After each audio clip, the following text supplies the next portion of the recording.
para aulia itu macam-macam kitab-kitabnya, kitab kuning, kitab A, B, C, D ya. Itu ada yang sudah benar tapi sudah diedit dan lain sebagainya. Cara-cara pasukan bertanduk itu macam-macam, harus waspada. Kemudian setelah yang dari guru, dari ulama ya, dari ustadznya, dari bosnya, itu juga bisa dipelenceng-pelencengkan sama pasukan bertanduk dan kita nggak tahu dengan bagaimana. Makanya banyak yang terpeleset. Kita harus waspada. Jadi ya, kalau kita sudah punya guru, lakukan yang dicontohkan beliau.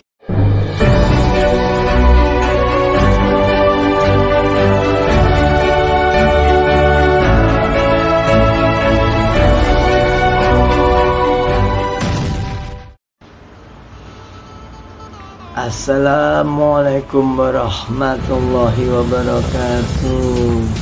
Kita berjumpa lagi pagi ini teman-temanku semua. Semoga sehat walafiat jasmani dan rohani. Semua permasalahan semoga hari ini dilancarkan oleh Allah, diberi solusi. Semua yang sakit mudah-mudahan disembuhkan, dan ada yang seret rezekinya diperlebar rezekinya supaya lancar. Kemudian lanjutan topik yang kemarin ya, kenapa saya kok selalu mengingatkan 4 kunci utama ya dalam jalan di Thoreko, dalam fafiru ilallah, mendekat dan berlari menuju Allah. Itu adalah poin penting dasar ya, karena dalam menuju ke Allah itu nanti akan berjumpa hal-hal yang aneh-aneh, diantaranya kegoiban. Itu kalau jalannya sudah lurus, yang nggak lurus pun yang melenceng akan tetap menghadapi itu, karena ada tim dari geng sebelah yang menggoda, selalu mendampingi, menyertai, mengawasi perjalanan hidup setiap manusia dan selalu mengacaukan, mengarahkan ke arah-arah yang menyeleweng agar menjadi teman-teman mereka kelak. Ya, karena dasar 4 ini adalah untuk next step berikutnya jika sudah kuat. Yang pertama ya, pikir, ingatan kepada Allahnya kuat, lafadznya. Kemudian yang kedua, wudhunya sudah benar, mengeluarkan cahaya.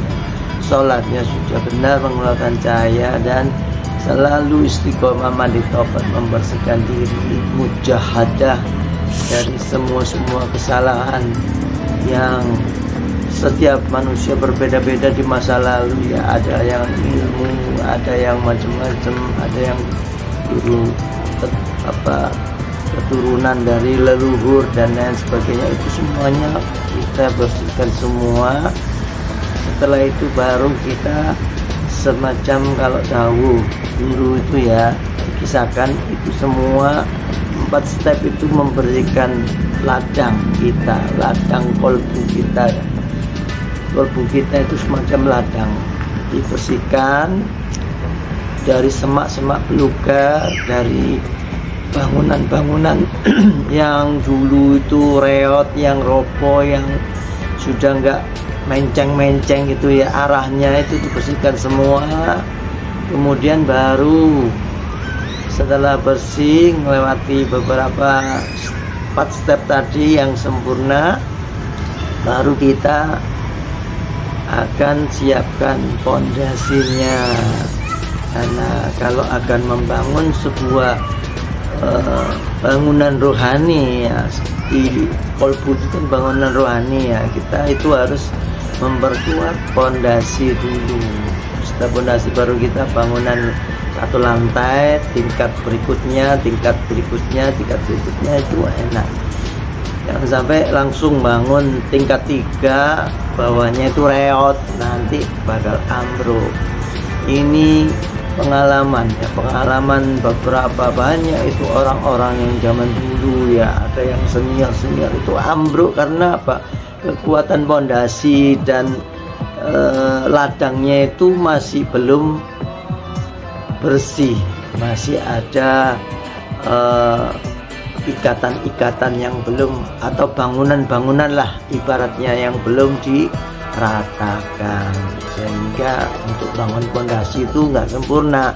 Yang pojok kanan ada pondasinya, yang pojok kiri nggak ada, akhirnya menceng bangunannya, akhirnya roboh. Itu semuanya itu yang bagus itu step-step menurut wejangan beliau, wejangan guru itu harus apa ya, kita itu lebih baik berproses secara bertahap daripada ujuk-ujuk langsung bisa semua, satu persatu pelan-pelan ya, ada masanya. Jadi seperti itu, bukan berarti harus kok ribet banget, enggak. Ini untuk kebaikan diri kita sendiri, agar tidak ngeblank, agar kita bahkan gila. Katanya orang-orang di sebelah sana itu banyak yang gila karena prosesnya itu dilangkah-langkahi dan sedikit ngawur gitu ya, saya bilangnya. Kenapa ya? Karena banyak ngeblank, karena yang dihadapi itu musuhnya itu nggak kelihatan. Bayangkan umurnya, usianya ribuan tahun, berpengalaman sekali ya. Jadi Anda adalah sepele bagi mereka kalau ngawur. Tapi kalau kita sesuai dengan jalan yang sudah diikuti seorang guru, ya pasti akan terjaga kelurusannya, nggak akan keluar jalur ya. Ya keluar jalur mepet-mepet diluruskan lagi. Jadi gitu, sesuai dengan apa yang dicontohkan, diwujudkan ya.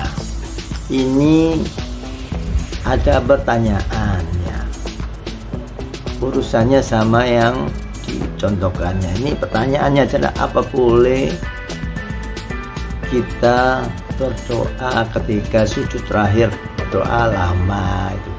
Nah, menurut saya adalah itu terserah masing-masing. Tapi kalau saya mengikuti contoh yang beliau ajarkan saja, tidak mencampur adukan ajaran, karena ajaran Islam itu banyak ya, belum dari para ulama dahulu, para aulia itu macam-macam kitab-kitabnya, kitab kuning, kitab A, B, C, D ya, itu ada yang sudah benar tapi sudah diedit dan lain sebagainya. Cara-cara pasukan bertanduk itu macam-macam.